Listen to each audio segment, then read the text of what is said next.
सकिँदैछ अर्कको राजनीतिक करियर, बाहिरिँदैछन् उनका कालो करतुतहरू।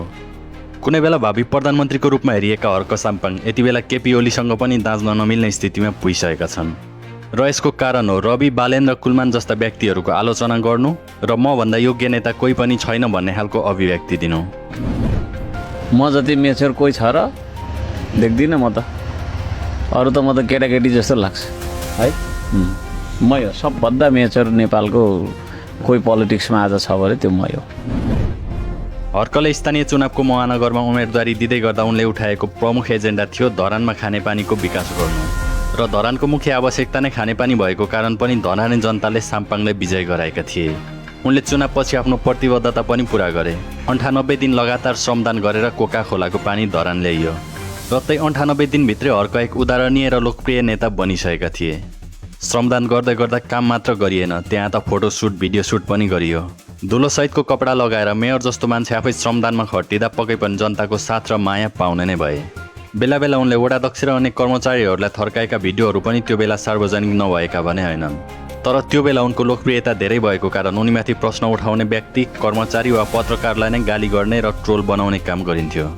उल्टा प्रश्न गर्ने व्यक्तिलाई नै विकास विरोधीको ट्याग लगाइन्थ्यो। तर हर्कको वास्तविक रूप तब मात्र बाहिर आयो जब भदौ 23 र 24 गतेको घटनापछि प्रधानमन्त्रीको लोभले उनी र्याल काट्दै काठमाडौँ पुग्छन्।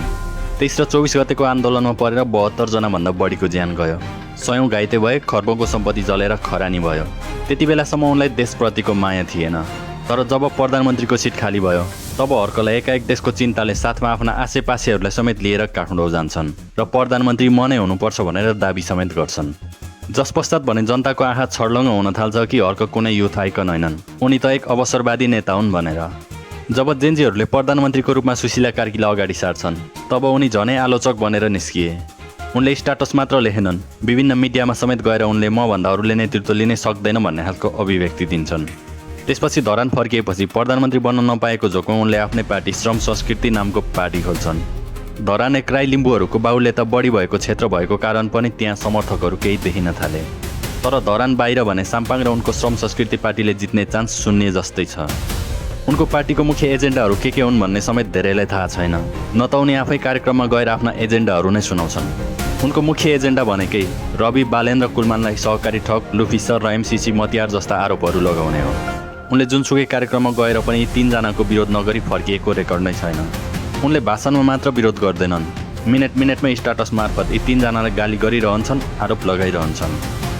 जुन कुराले नेपाली जनता वाक्क भइसकेका छन् र राम्रोसँग बुझिसकेका छन् कि हर्क कुन लेभलको मान्छे हो भनेर। अहिले उनलाई योसम्म भन्न थालिसकेका छन् कि ओली भन्दा पनि तल्लो स्तरको नेता भनेर समेत भन्न थालिसकेका छन्। तपाईँलाई हर्कको यो हरकत कस्तो लाग्छ? कृपया आफ्नो प्रतिक्रिया कमेन्टमा राख्नुहोला।